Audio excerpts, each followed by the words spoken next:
All right, so let's take a look at this lick here. Let me start by saying that this is not an easy lick by any means, but it is something that's more indicative of what I would actually play in an empirical sense rather than a theoretical sense, okay? So we'll just try and break it down slowly, and hopefully you can utilize some of these concepts into your own playing, all right?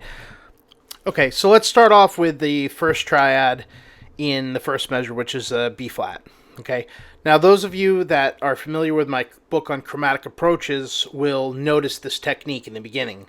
Basically, what I do is I start on the third and I enclose the triad by utilizing 2 tones above and 1 below the root, and then I just go through the triad straight in the second set of 16ths. Now, you might notice an A natural in the second set. That's simply a passing tone, leading into something interesting, which I don't really recognize on the page here, but I'll tell you what I'm doing here. What I'm doing here is I'm actually using an entire chromatic shift based on an F augmented triad into what is essentially the target, the E triad. Now, there's not a big theory to this. It's just something that I utilized. I copped it off somebody. But essentially, the target is the E augmented triad over B flat 7th. And let's take a look at that for a second, because if we just look at the straight triad of E augmented, you can see sharp 11th. The G sharp is actually the flat 7th of the B flat 7th. And the C is the 9, so that's a pretty interesting triad in itself. Okay, so moving into the second measure and the rest of the 16th note patterns, you can see here I'm utilizing a B-flat triad again. So I'm weaving in and out, right?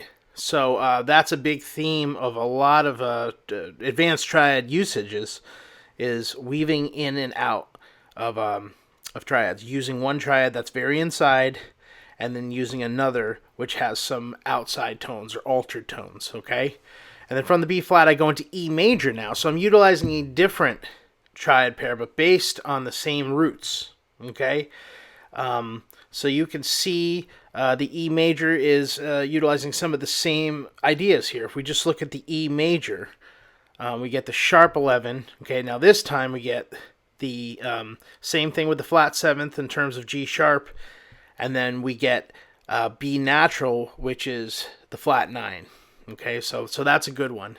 And then here's an interesting little bit with the G sharp major and the F sharp major, but let's take a look at it as a triad pair, F sharp major to G sharp major. Okay, the reason that this is kind of an interesting pair is basically you're getting the G sharp major, which is really A flat, right? And so that's a part of that Mixolydian triad pair, okay? So that's sort of interesting. And then you're getting the F sharp major in there, and that has more of the altered tones, okay? So if we just look at F sharp, right, we're getting sharp 5, right? We're getting the root, right? And then we're getting sharp 9, okay? And then you can see that this lick, of course, resolves back into B flat major. And that's really what you always want to do. You always want to resolve, and hopefully resolve on a strong beat, and make sure that you're resolving all that tension. Okay, so I'm obviously going over the 5-minute limit with this video, but I wanted to tell everyone what I'm up to. I'm actually putting the finishing touches on the third and final volume of the Triad Pairs trilogy, which is going to be called Triad Pairs, A Chromatic Approach. It's going to be a lot of stuff like I just showed you, advanced chromatic usage with triad pairs, upper structures, etc. Okay, so I realize a lot of people are not caught up in these concepts. So temporarily, I've taken the 3 volumes of the books I've written so far, and I've put them in a very affordable package, along with over 2 hours worth of video. So if you're interested in purchasing that package and getting caught up on some of this stuff, please visit triadpairs.com for more information.